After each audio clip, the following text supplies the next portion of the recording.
Hey everyone, Rex Fernandez here with a video tutorial on the FX Unit's RAC 12 controller for the Axe effects. So what is the RAC 12? Well, it's a 12-inch rack unit with 12 large heavy-duty Marshall style knobs, hence the name, to give extra control over pretty much every Axe effects parameter. Every knob is also a multi-function switch, and it comes with editing software for Mac and Windows, so you can create your own templates. It has a small LCD display at the front, and at the rear there are connections for MIDI, USB, and power. All you need to get it up and running is one 5-pin MIDI cable or two 3-pin cables, and it will happily get power from USB or the included power adapter. Now the user manual has a lot of information, so reading through that once or twice will get you up to speed pretty quickly. So you can download the RAC Edit software from their website. The link is in the description below. After this, Mac users are good to go. Windows users will need to download the drivers as well as the RAC Edit software, and I've covered that install in another video. So let's jump right into the editor. Okay, so here we are inside the RAC editor. So I'll just go through the interface quickly. On the top left, this is where you load and save configurations to your computer, and on the right is where you communicate with the hardware, and there's also a brightness configuration for the unit. That's a great way just to make sure that the software is actually connected to the hardware.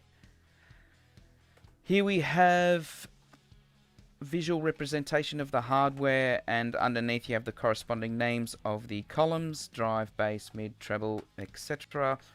And then you have the horizontal parameter rows for all the switches and knobs that you can set up. Now this is all set up in the concept of pages. If you have a look at the bottom here, this is a default configuration that comes with the unit that you can change. But you can see we have drive, so this is talking to drive 1. I might want to change the tone of drive 2, so I could just change that to drive 2, so that knob will control drive 2. Clicking down through the parameters here, you can change. You're not limited to just controlling one block. I mean, the possibilities are endless. Cab, reverb, wah, so you have a page for each effect. So I'm actually just going to reset that. And what we're going to do is I'm just going to, if you have a look over on the Axe effects in the bottom right hand corner there, you'll see I've got a preset that's got 2 amps, a delay, a parametric EQ, a reverb, a cab, chorus. I think there's a compressor and a wah and a volume block floating around in there somewhere as well. So we're going to go and map those out, map a RAC 12 template to suit that particular preset. So we'll start with amp 1.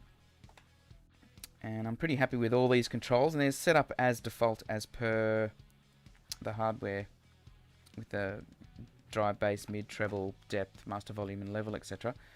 Now I don't want any of these knobs actually controlling anything on stage. Less is definitely more when it comes to live for tweaking, so I'm just going to get rid of these. But this trim control, I'm just going to actually change that to negative feedback. So I'm pretty happy with that. I'm actually going to double click this and put a 1 after it, so that's amp 1.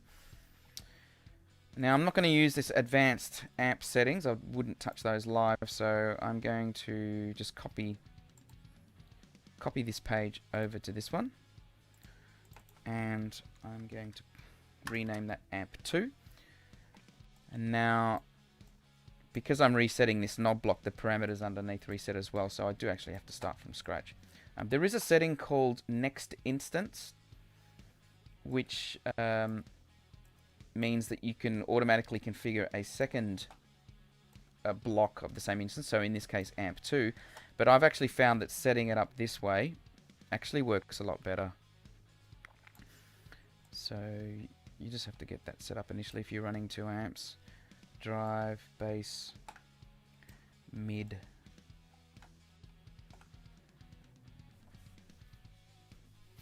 where's my treble? There it is. Treble, presence, depth,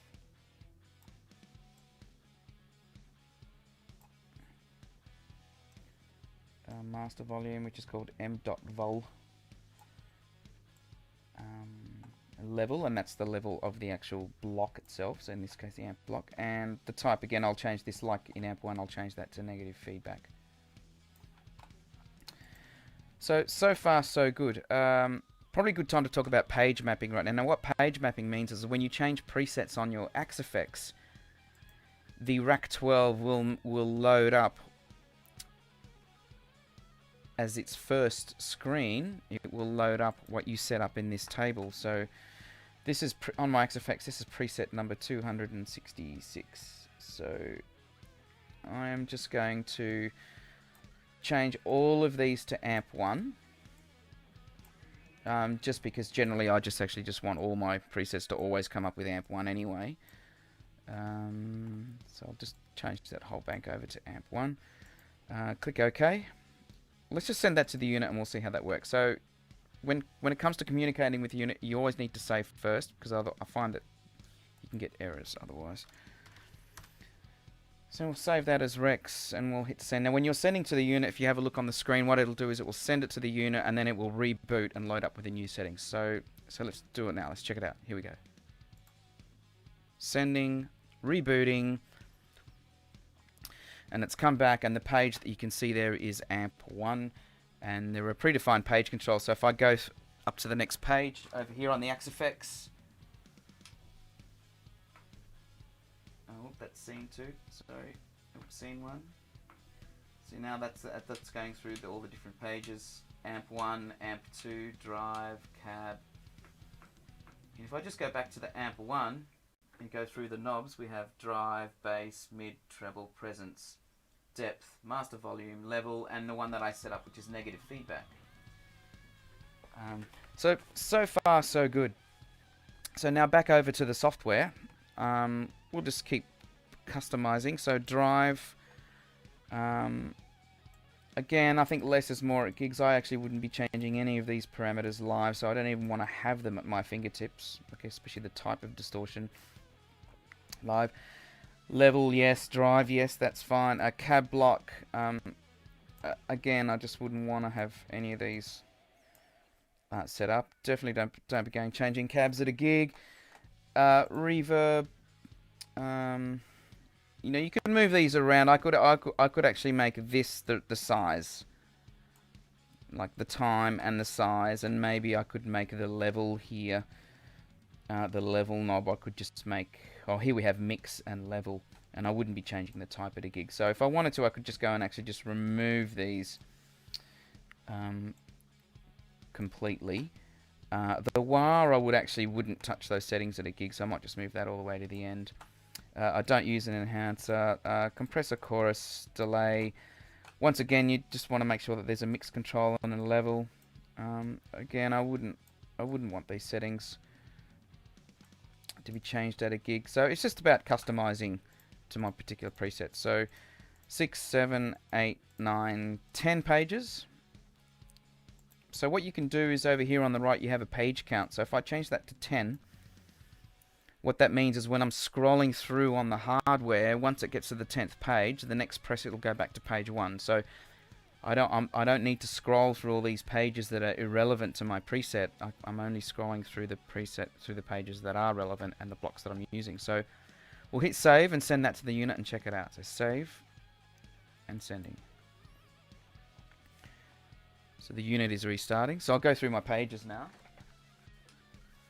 Page 2, 3, 4, 5, 6, 7, 8, 9, 10. That's my lead boost. And then I hit it again and it goes back to 1. And you'll notice that in those pages, only the parameters that I set are actually displaying on the screen. So where's one? Like for example, well, let's say drive, for example. Let's say drive, I didn't want the bass and the treble. Like if I just want to drive and yeah, let's just say drive and level. Alright, so save and send.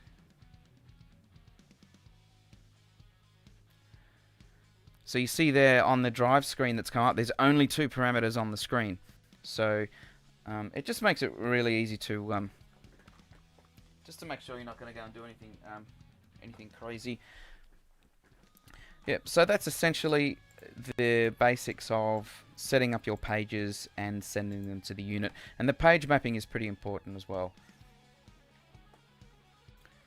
Okay, so the last thing I'm going to go over quickly is the switches and the global mode. So global mode means that it doesn't matter what page you are in, that knob will work across all presets and all pages rather of the unit. So here I've got ticked light, page down, scene down, page up, scene up. So it means it doesn't matter what page I'm in down here, those knobs will always be changing those particular parameters globally.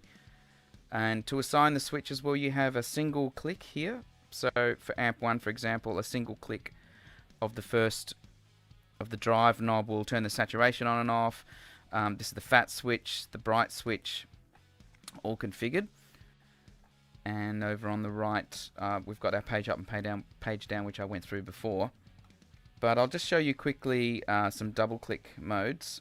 So you have to go down the bottom for double click. So the RAC has a built-in tuner, so if I double press the button 1, I'll get the tuner, double press button 2, I'll get the offline mode, which is like pressing F8 in Axedit. It just suspends communication between the RAC 12 and the Axefx. And these last two I've just set to default to scene 1, so you can basically just double click those and it'll just take you to scene 1 from no matter where you are. So let's save and send that to the unit and check it out. Alright, so double clicking, press button 1, takes us to our tuner. And this tuner is as good as the one inside the Axefx. That's very, very handy. The second button is set to offline mode. So offline mode, as I mentioned before, that will that suspends communication between the unit in case you're having any dropouts, which will probably never happen, but it's a feature that I felt was worth mentioning. And button 3, button 4, no matter where you are in the unit, will take you to scene 1. There we go, scene 1. So if I was to double click this bottom button here, it'll take me straight to scene 1. So look, that pretty much covers it, guys. I hope that it's been helpful for anyone who's actually looking at getting one of these units. There are so many more functions that you can set up. I've just gone through just a basic few and just to sort of get you started. You can only buy these online from their website, so check the link in the description below. Leave me a comment on your thoughts on the unit. I bought this unit from them. They didn't ask me to do this review. I just think it's a great bit of kit that all Axefx users should actually check out. So thanks for watching, and I'll see you next time.